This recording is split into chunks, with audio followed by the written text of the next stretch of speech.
बघा, एक रेल्वे ताशी 126 किलोमीटर वेगाने जात असल्यास तिचा मीटर सेकंदामध्ये वेग काढा. प्रश्न सोडवायचा कसा? वेग जेव्हा लेकरांनो मीटर प्रति सेकंद, मीटर सेकंदामध्ये वेग काढायचा असेल, मीटर प्रति सेकंद, तर हा जो ताशी वेग दर्शवला तो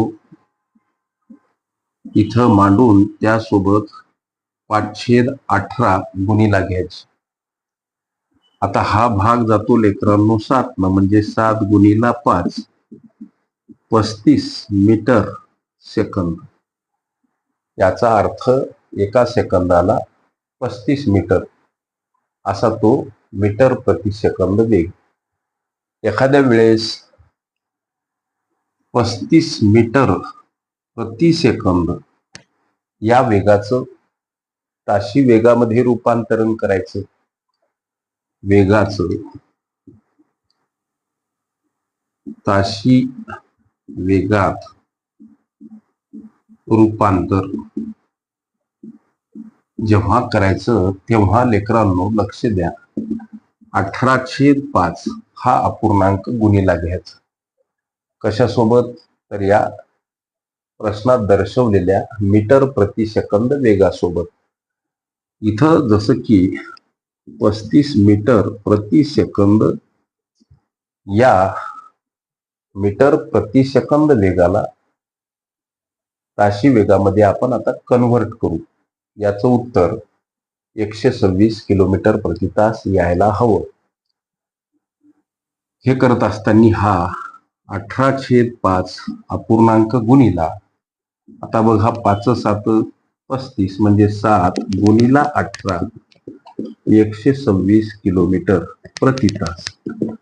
हा झाला ताशी वेग. ओके.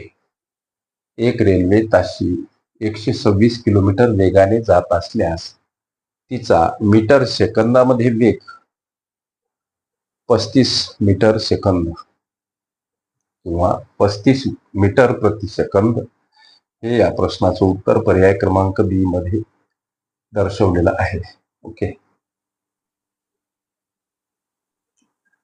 रेल्वे प्रश्न अंतर वेळ वेग ही माझी प्लेलिस्ट अवश्य बघा. त्यामध्ये विविध स्पर्धकांनी विविध अंगांनी विचारल्या संभाव्य अशा असंख्य प्रश्नांचा सराव तुम्हाला करता येईल. गणितासंबंधी कुठलाही प्रश्न असो, गुगलवर टाईप करत असताना गणित बुद्धिमत्ता सिंपल ट्रिक्स बाय वागसर असं मांडायला विसरू नका. प्रश्न लगेचच सापडेल अशी ग्वाही देतो. जर का नाहीच सापडला तर ह्या माझ्या नंबरवर तुमचा आव्हानात्मक प्रश्न अवश्य पाठवा. त्या प्रश्नाचे निरसन तात्काळ केलं जाईल. ओके.